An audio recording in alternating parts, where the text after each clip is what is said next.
छात्रों, अलाउद्दीन जो खिलजी है, अलाउद्दीन खिलजी का ये घोर विरोधी था मोहम्मद शाह। इसको हमीर देव चौहान जो रणथंबोर के राजा हैं उन्होंने शरण प्रदान की।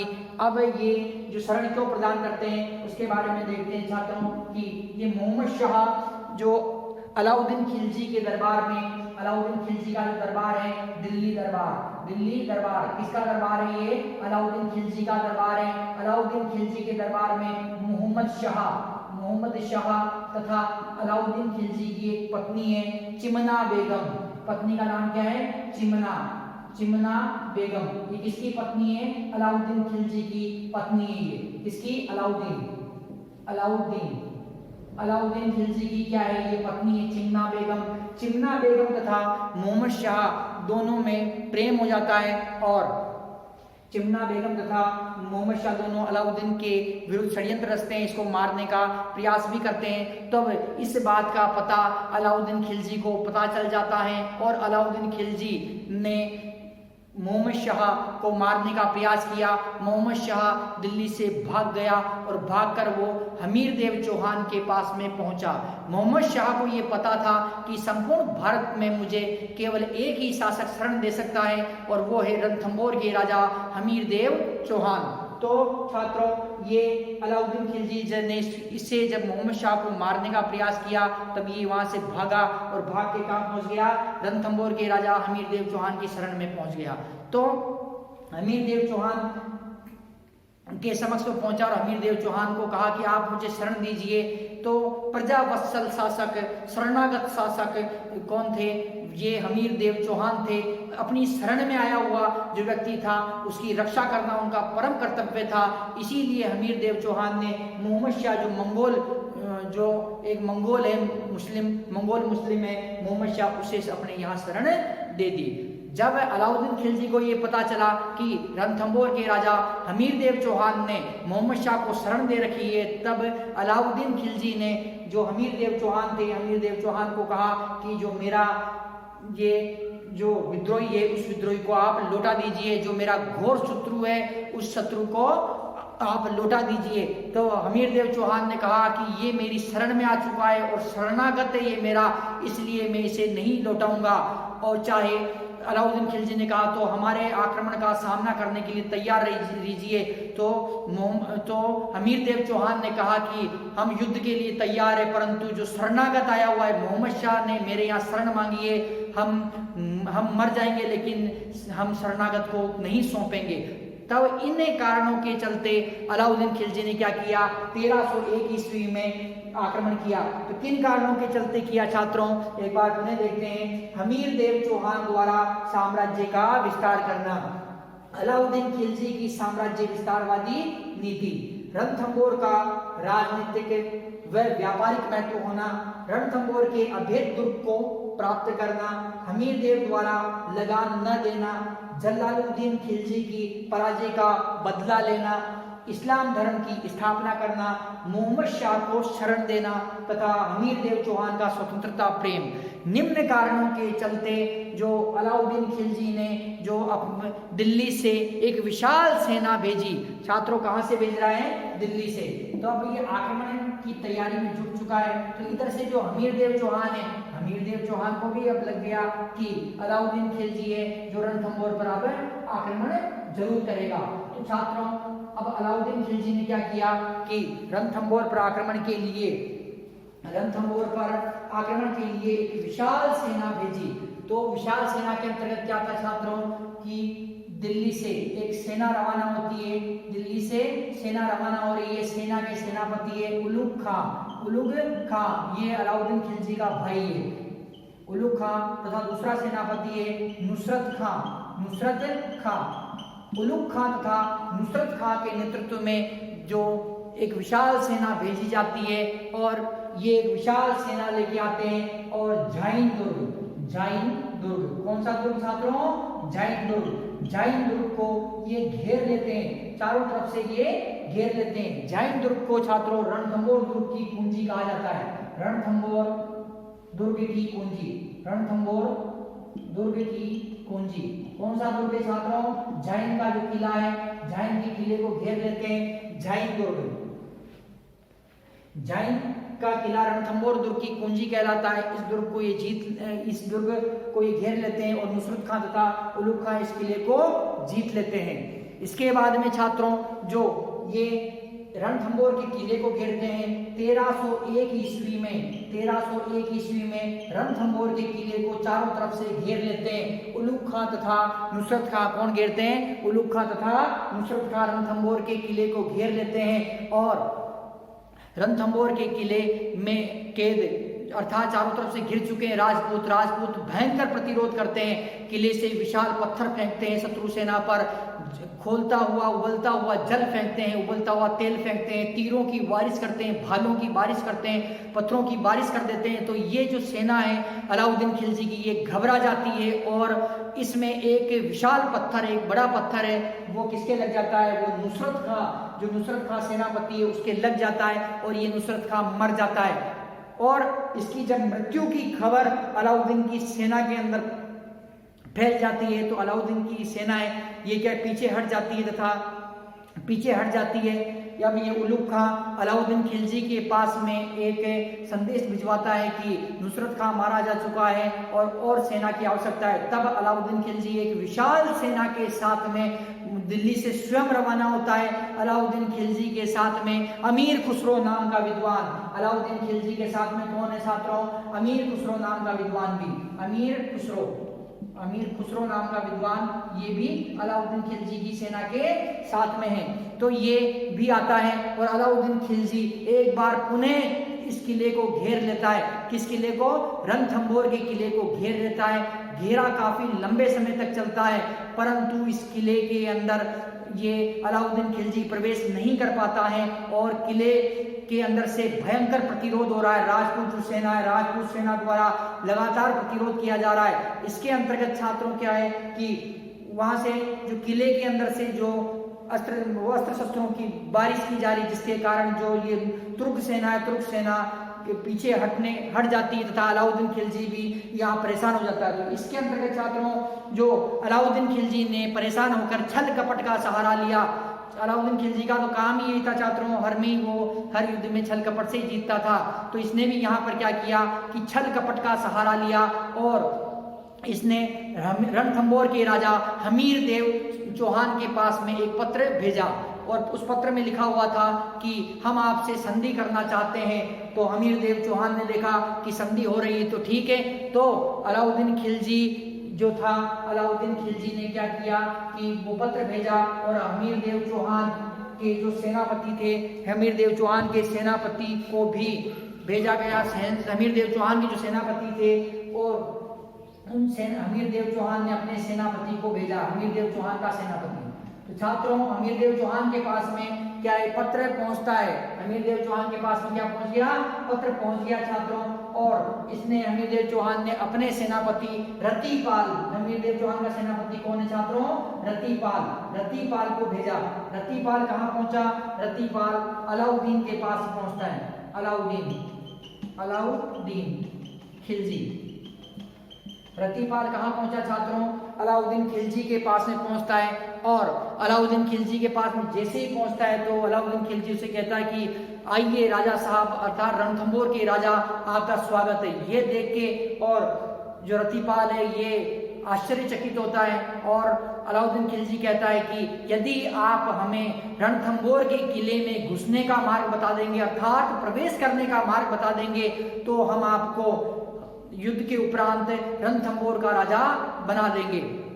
ये जो दुष्ट गद्दार रतिपाल है ये क्या है कि अलाउद्दीन खिलजी की बातों में आ जाता है और इसने किले में प्रवेश करने का जो मार्ग बता दिया।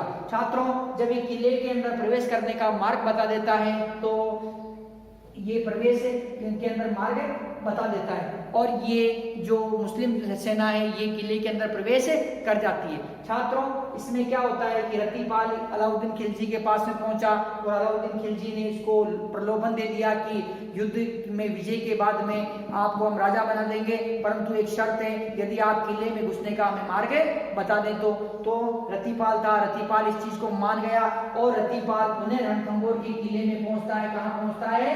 रणथंभौर के किले में। रणथंभौर के किले में जो ये रणथंभौर के किले में पहुंचकर क्या करता है? ये भी एक गद्दार है, दुष्ट आदमी है, तो इस रणमल को भी अपनी तरफ मिला लेता है। अर्थात हमीरदेव चौहान के दो मजबूत सेनापति थे, रतिपाल तथा रणमल, उनको ये अलाउद्दीन खिलजी अपने प्रलोभन द्वारा क्या है कि अपनी तरफ मिला लेता है। तो छात्रों, जो अब क्या होता है कि अलाउद्दीन खिलजी इन गद्दारों रणमल तथा रतिपाल के सहयोग से किले के अंदर प्रवेश कर जाता है। अचानक जो मुस्लिम सेना का आक्रमण होता है उसे देखकर जो हमीरदेव चौहान ये भी यकायक जो संभल नहीं पाते हैं, परंतु फिर भी इन्होंने इस मुस्लिम सेना का मुकाबला किया। हमीरदेव चौहान के पास में सेना कम थी, परंतु हमीरदेव चौहान एक शूरवीर राजपूत योद्धा थे, वो युद्ध में पीठ नहीं दिखा सकते थे। इसीलिए छात्रों उन्होंने क्या किया कि युद्ध किया। सेना कम होने के बावजूद भी भयंकर रूप से वो लड़े, अद्भुत शौर्य का प्रदर्शन किया और रणथंबोर के राजा हमीरदेव चौहान 11 जुलाई 1301 ईस्वी में युद्ध करते हुए जो वीर गति को प्राप्त हुए। तो छात्रों, तो ये किला था, इस किले पर अब क्या है कि इसका अधिकार हो जाता है, किसका? ये अलाउद्दीन खिलजी का अधिकार हो जाता है। तो रणमल तथा रतिपाल के विश्वासघात के कारण अधिकार हो जाता है, किसका अधिकार हो जाता है? अलाउद्दीन खिलजी का अधिकार हो जाता है। छात्रों, जो नयन चंद्र सूरी है, नयन चंद्र सूरी नाम का जो विद्वान है, इस विद्वान ने हमीर महाकाव्य नाम का एक ग्रंथ लिखा। कौन सा ग्रंथ लिखा? हमीर महाकाव्य। इस ग्रंथ में जो ये बताते हैं कि जब चारों तरफ से मुस्लिम सेना ने अर्थात अलाउद्दीन खिलजी की सेना ने रणथंबोर के जो राजा हैं हमीरदेव चौहान, उन्हें घेर लिया, तब हमीरदेव चौहान ने क्या किया कि अपने हाथों से अपनी स्वयं की गर्दन काटकर भगवान नीलकंठ को अर्पित कर दी। अर्थात रणथंबोर के किले में जो भगवान शिव का मंदिर बना हुआ है, जिसे नीलकंठ महादेव के मंदिर के नाम से जाना जाता है, उस मंदिर में उन्होंने अपने हाथों से अपनी गर्दन काट के अर्पित कर दी। कहा जाता है कि आज भी कटी हुई जो हमीरदेव चौहान की गर्दन तथा हमीरदेव चौहान के जो घोड़ा था बादल, उसकी टापें अर्थात उसकी पैरों के निशान जो रणथंबोर के किले में मौजूद हैं। छात्रों, इस प्रकार से अलाउद्दीन खिलजी ने रणथंबोर के किले पर विजय प्राप्त करी, परंतु जिस शरणागत को हमीरदेव चौहान ने शरण दे रखी थी वो था मोहम्मद शाह। उसने साहस हिम्मत नहीं छोड़ी और उसने राजपूत सेना के साथ में अद्भुत शौर्य का प्रदर्शन किया, अपनी मित्रता निभाई उसने और वो लड़ता रहा। जब अलाउद्दीन खिलजी ने इस किले पर विजय प्राप्त कर ली और मोहम्मद शाह को गिरफ्तार कर लिया, तब मोहम्मद शाह से पूछा कि यदि मैं तुम्हें स्वस्थ करवा दूं, तुम्हारी मरहम पट्टी करवा दूं, तो तुम मेरे साथ में क्या सलूक करोगे? अलाउद्दीन खिलजी क्या कह रहा है मोहम्मद शाह को कि यदि मैं तुम्हारी मरहम पट्टी करवा दूं, यदि मैं तुम्हें स्वस्थ करवा दूं, तो तुम मेरे साथ में क्या सलूक करोगे? तो जो वीर योद्धा था मोहम्मद शाह, उसने अपनी मित्रता निभाते हुए उसने कहा कि मैं सर्वप्रथम तेरी हत्या कर दूंगा और हमीरदेव चौहान का कोई वंशज है तो उसे मैं रणथंबोर का राजा बना दूंगा। यह कहकर जब उसने कहा तो अलाउद्दीन खिलजी क्रोधित हो गया और क्रोधित होकर मोहम्मद शाह को हाथियों के पैरों के नीचे फेंक दिया और हाथियों के पैरों से मोहम्मद शाह को कुचलवा दिया। छात्रों, जब अलाउद्दीन खिलजी इस किले में प्रवेश कर जाता है और हमीरदेव चौहान मृत्यु को प्राप्त हो जाते हैं, तब हमीरदेव चौहान की जो पत्नी है रंग देवी, हमीरदेव चौहान की पत्नी कौन थी? रंग देवी। किसकी पत्नी थी छात्रों? हमीरदेव चौहान, रंग देवी, तथा हमीरदेव चौहान की पुत्री देवल देवी। हमीरदेव चौहान की पुत्री कौन थी? देवल देवी। इन दोनों ने क्या किया छात्रों? इन दोनों ने रणथंबोर दुर्ग में बने पद्म तालाब, जिसे पद्मा तालाब के नाम से भी जाना जाता है। कौन सा तालाब छात्रों? पद्म तालाब रणथंबोर के किले में बना हुआ ये तालाब है। इस तालाब में कूदकर जल जौहर कर लिया। क्या किया छात्रों? जल जौहर कर लिया। किसने किया? रंग देवी तथा हमीरदेव चौहान की पुत्री हमीरदेव की क्या थी, पत्नी थी, और ये क्या थी, पुत्री थी। तो छात्रों हमीरदेव चौहान की जब मृत्यु हो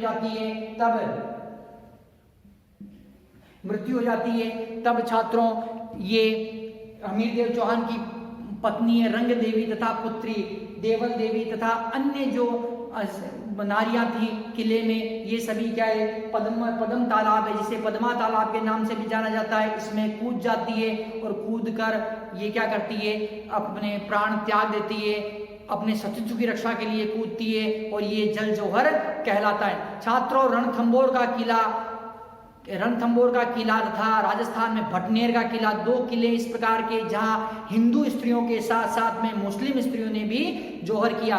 तो छात्रों जो मोहम्मद शाह के साथ में जो स्त्रियां आई थी तथा पहले से जो मुस्लिम स्त्रियां रणथंभौर के किले में रह रही थी, तो उन स्त्रियों ने भी क्या किया कि वो कूद कर और जल जौहर किया। तो छात्रों रणथंभौर का जो ये जौहर होता है ये कब होता है, 1301 ईस्वी में। रणथंभौर का जौहर कब होता है छात्रों, 1301 ईस्वी में। तो ये जब जौहर हो रहा है तो ये जौहर राजस्थान के इतिहास का प्रथम जौहर कहलाता है। यह रणथंभौर का जौहर राजस्थान का एकमात्र तथा प्रथम और एकमात्र जल जौहर कहलाता है, और ये राजस्थान का प्रथम जौहर के नाम से भी जाना जाता है। तो छात्रों इस प्रकार से जो अलाउद्दीन खिलजी ने क्या किया, रणमल तथा रतिपाल के सहयोग से और रणथंभौर के किले में प्रवेश किया। रणथंभौर के राजा हमीरदेव चौहान 1301 ईस्वी में लड़ते हुए वीर गति को प्राप्त हुए, और जो उनकी पत्नी थी रंग देवी तथा पुत्री देवल देवी, इन्होंने जल कुंड में कूद कर अर्थात जल से भरा हुआ जो पद्म तालाब था इसमें कूद कर जल जौहर किया। तो इस प्रकार से छात्रों ये अलाउद्दीन खिलजी क्या करता है कि धोखे से रणथंभौर के किले पर विजय प्राप्त कर लेता है। छात्रों यहाँ पर एक टॉपिक आया, ये बार बार आपके आएगा, जौहर। अगले जो भी प्रश्न है सभी प्रश्नों में लगभग ये जौहर शब्द आएगा आपके। तो ये जौहर क्या होता है इसके बारे में बताता हूँ आपको। तो जौहर छात्रों जौहर, साका, केसरिया, ये तीन चीजें हैं छात्रों। तो इसमें क्या है छात्रों कि केसरिया प्लस जौहर बराबर साका, केसरिया प्लस जौहर बराबर साका। छात्रों जब कोई मुस्लिम शक्ति किसी हिंदू दुर्ग पर आक्रमण करती थी, तब जो राजपूत योद्धा थे वो अपने किले को बचाने के लिए, अपनी मातृभूमि की रक्षा के लिए केसरिया वस्त्र धारण करके सिंह की भांति शत्रु सेना पर टूट पड़ते थे और युद्ध करते हुए वीर गति को प्राप्त हो जाते थे। तो ये क्रिया क्या कहलाती थी, ये क्रिया कहलाती थी केसरिया करना।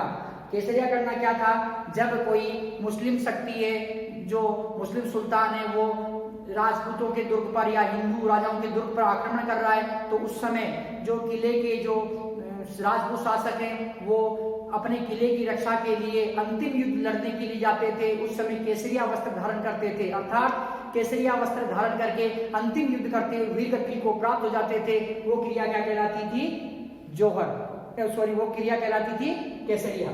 तथा उस किले के अंदर जो मौजूद स्त्रियां थी वो अपने सतीत्व की रक्षा के लिए अग्नि कुंड या जल कुंड में कूदकर अपने प्राण दे देती थी, तो वो क्रिया क्या कहलाती थी, जौहर।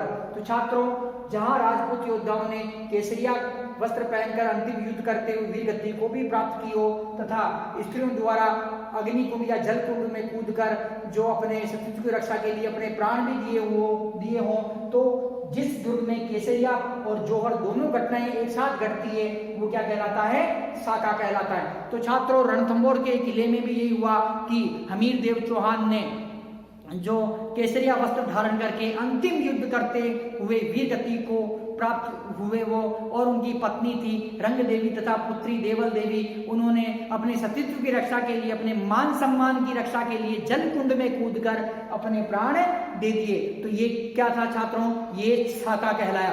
तो छात्रों राजस्थान के इतिहास का प्रथम शाखा रणथंभौर का 1301 ईस्वी का है। राजस्थान के इतिहास का प्रथम जौहर 1301 ईस्वी का रणथंभौर का है। राजस्थान के इतिहास का एकमात्र जल जौहर 1301 ईस्वी में रणथंभौर के किले में हुआ। तो छात्रों, इस प्रकार से जो ये रणथंभौर का किला है, रणथंभौर का किला किसके हाथ में आया? रणथंभौर का किला आ गया धोखे से अलाउद्दीन खिलजी के हाथों में आ गया। छात्रों, अब जो रणथंभौर का जो ये किला है छात्रों, इस पर विजय प्राप्त कर ली किसने? अलाउद्दीन खिलजी ने। तो इस विजय के परिणाम क्या निकले? अर्थात इस युद्ध के जो 1301 ईस्वी में जो युद्ध हो रहा है रणथंभौर का, इसके परिणाम क्या निकले? छात्रों, उसके बारे में चर्चा करते हैं कि युद्ध के परिणाम, युद्ध के परिणाम, युद्ध के परिणाम। तो छात्रों, युद्ध के व्यापक परिणाम निकले इसके अंदर। इसमें इस्लाम धर्म की स्थापना रणथंभौर में,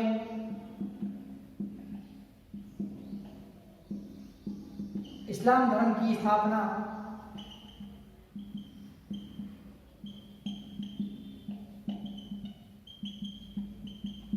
हिंदू कला संस्कृति को हानि,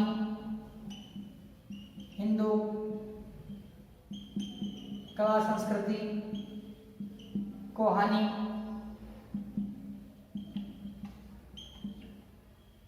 अपार जनधन की हानि,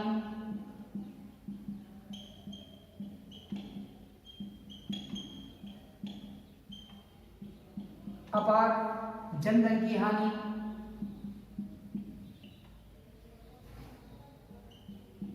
रणथंभौर दुर्ग का पतन,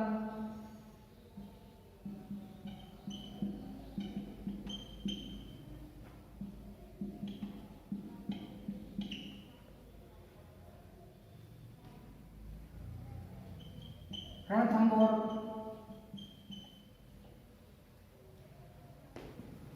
में चौहान वंश की शक्ति,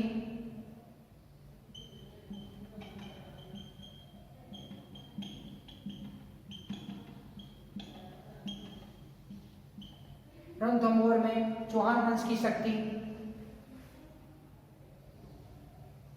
समाप्त होना,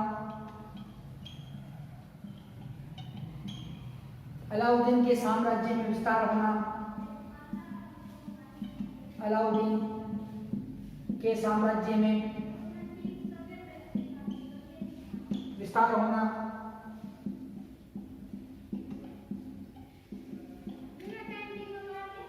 अलाउद्दीन के साम्राज्य में विस्तार होना। छात्रों, ये जो युद्ध हुआ 1301 ईस्वी का, इस युद्ध के व्यापक परिणाम निकले, गंभीर परिणाम निकले इसके कि रणथंभौर दुर्ग में इस्लाम धर्म की स्थापना, हिंदू कला संस्कृति को हानि, अपार जनधन की हानि, रणथंभौर दुर्ग का पतन, रणथंभौर में चौहान वंश की शक्ति का समाप्त होना, अलाउद्दीन के साम्राज्य में विस्तार होना।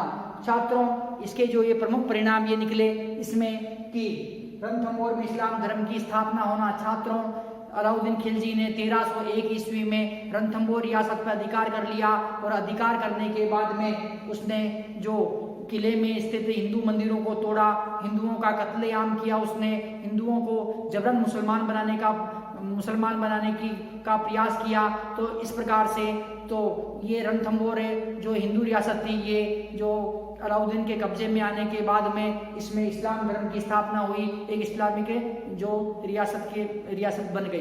परंतु कालांतर में जो पुनः अलाउद्दीन से जो राजपूत राजा हैं रणथंभौर को पुनः अपने पास ले लेते हैं। परंतु एक बार तो जो रणथंभौर पे अलाउद्दीन खिलजी का अधिकार हो चुका था और रणथंभौर में जो अलाउद्दीन खिलजी ने इस्लाम धर्म की स्थापना की। छात्रों, रणथंभौर के किले पर विजय प्राप्त करने के बाद में जो अलाउद्दीन खिलजी था उसने अपने भाई उलूग खां अलाउद्दीन खिलजी का भाई था, उसे रणथंभौर का शासक बनाया। तो छात्रों, रणथंभौर में इस्लाम धर्म की स्थापना हुई, हिंदू कला संस्कृति को हानि, किले में जब अलाउद्दीन खिलजी प्रवेश कर जाता है और ये विजय प्राप्त करता है 1301 ईस्वी में, उस समय क्या होता है छात्रों की किले में बने हिंदू मंदिरों को तोड़ता है, हिंदू मूर्तियों को तोड़ता है। ये तो इस प्रकार से जो हिंदू कला संस्कृति थी उसका विध्वंस करने का काम किसने किया? अलाउद्दीन खिलजी ने किया। अपार जनधन की हानि, युद्ध ये भयंकर युद्ध हुआ, इसमें हमीरदेव चौहान वीर गति को प्राप्त हुए तथा अपार जनधन की हानि हुई। इसमें जो युद्ध में जो धन था, अत्यधिक धन खर्च हुआ तथा रणथंभौर के युद्ध में अनेक जो सैनिक थे, सैनिक मारे गए और किले में प्रवेश करने के बाद में जो अंदर रहने वाली जनता थी उसकी हत्याएं अलाउद्दीन खिलजी ने की। तो इस प्रकार से अपार जनधन की हानि हुई।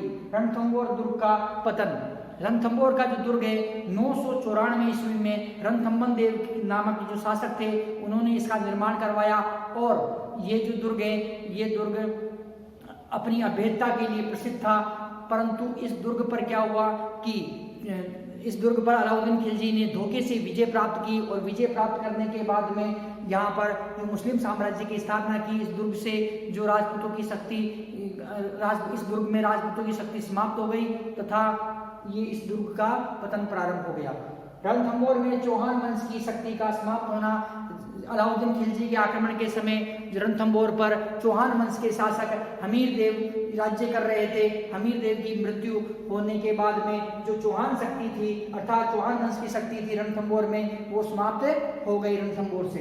अलाउद्दीन के साम्राज्य में विस्तार होना, छात्रों अलाउद्दीन खिलजी के साम्राज्य में रणथंभौर नाम की एक नवीनतम रियासत और आ गई और इसके साम्राज्य में विस्तार हुआ। और अलाउद्दीन खिलजी के साम्राज्य में यहाँ विस्तार होते ही अब अलाउद्दीन खिलजी की जो नजरें थी राजपुताना की जो अन्य शक्तिशाली रियासतें थी जैसे चित्तौड़गढ़ है, सिवाना है तथा जालोर है, तो इन पर इसकी नजरें टिक गई और अब इसने क्या किया कि अपना विजय अभियान जारी रखा। और रणथंभौर पे विजय प्राप्त करने के बाद में अब इसने टारगेट बनाया अपना चित्तौड़गढ़ रियासत को। 1303 ईस्वी में चित्तौड़गढ़ पर यह आक्रमण करता है। तो छात्रों इस प्रकार से जो ये युद्ध था, युद्ध के जो व्यापक परिणाम निकले इसके, रणथंभौर में इस्लाम धर्म की स्थापना हुई, हिंदू कला संस्कृति को हानि पहुंची, अपार जनधन की हानि हुई तथा रणथंभौर दुर्ग का पतन हुआ। रणथंभौर में चौहान वंश की शक्ति समाप्त हुई, अलाउद्दीन खिलजी के साम्राज्य में विस्तार हुआ। तो छात्रों इस प्रकार से जो रणथंभौर का जो किला है ये 11 जुलाई 1301 ईस्वी में जो अलाउद्दीन खिलजी के हाथों में आ जाता है और अलाउद्दीन खिलजी अपने भाई उलुग खां को सौंपकर पुनः दिल्ली की तरफ चला जाता है। तो इस प्रकार से छात्रों अलाउद्दीन खिलजी ने धोखे से रणमल तथा रतिपाल नाम के जो विश्वासघाती थे उन विश्वासघातियों के धोखे से क्या किया कि इस किले पर विजय प्राप्त की। जब किले पर विजय प्राप्त कर ली तब रणमल तथा जो रतिपाल था उन्होंने कहा था कि हमें पुरस्कार दीजिए। तो अलाउद्दीन खिलजी ने क्या किया कि उन दोनों की भी हत्या कर दी और कहा कि जब तुम अपने शासक अपने स्वामी के प्रति वफादार नहीं रहे तो मेरे प्रति क्या वफादार रहोगे, ये कह के उनकी भी क्या करी, उसने हत्या कर दी। तो इस प्रकार से छात्रों जो हमीरदेव चौहान थे, हमीरदेव चौहान वीर शासक, कुशल कूटनीतिज्ञ, चतुर राजनीतिज्ञ थे तथा ये वीर सेनानायक थे। इन्होंने रणथंभौर की जो शक्ति थी, शक्ति को मजबूत किया। इन्होंने अपने आसपास के सभी शासकों को पराजित करके उनसे कर वसूला तथा हिंदू धर्म के रक्षक थे ये, शरणागत वत्सल थे ये। अर्थात जब मोहम्मद शाह, जिसे ये रणथंभौर के राजा हमीरदेव चौहान जानते भी नहीं थे, परंतु उसने रणथंभौर के राजा हमीरदेव चौहान के दरबार में आके और शरण मांगी। तब हमीरदेव चौहान ने कहा कि ये मेरी शरण में आया है और इसकी मैं रक्षा करूंगा।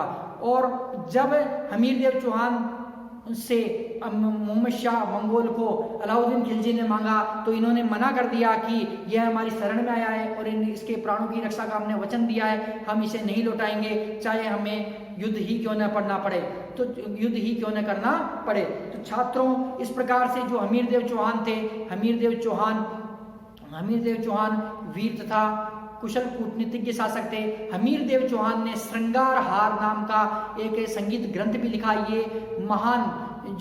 ये महान संगीतकार भी थे, महान संगीतज्ञ भी थे। इसके अतिरिक्त छात्रों जो हमीरदेव चौहान थे, हमीरदेव चौहान ने कोटि जन यज्ञ करवाया। इन्होंने बड़े बड़े जो यज्ञ करवाए, जो अश्वमेध यज्ञ होता है उसी प्रकार का एक कोटि जन यज्ञ था, वो करवाया। हमीरदेव चौहान प्रजावत्सल शासक थे हमीरदेव चौहान, प्रजा में लोकप्रिय थे। हमीरदेव चौहान हठी राजा थे तथा इनके हट के लिए कहा गया है कि सिंह सवन सतपुरुष वचन कदलन फलत एक बार, त्रिया तेल हमीर हट चढ़ैन दूजी बार। तो छात्रों, हमीरदेव चौहान के बारे में, हमीरदेव चौहान के बारे में जो ये प्रश्न था, अर्थात अलाउद्दीन खिलजी ने जो रणथंभौर पे आक्रमण किया उसके बारे में हमने चर्चा की। छात्रों, परीक्षा में जो प्रश्न है वो इस प्रकार से पूछा जाता है कि अलाउद्दीन खिलजी के रणथंभौर पे आक्रमण के कारण व इसके परिणामों का वर्णन कीजिए। तो छात्रों, ये आज हमारा ये प्रश्न है, ये कंप्लीट होता है। नेक्स्ट टाइम नेक्स्ट प्रश्न करेंगे। धन्यवाद।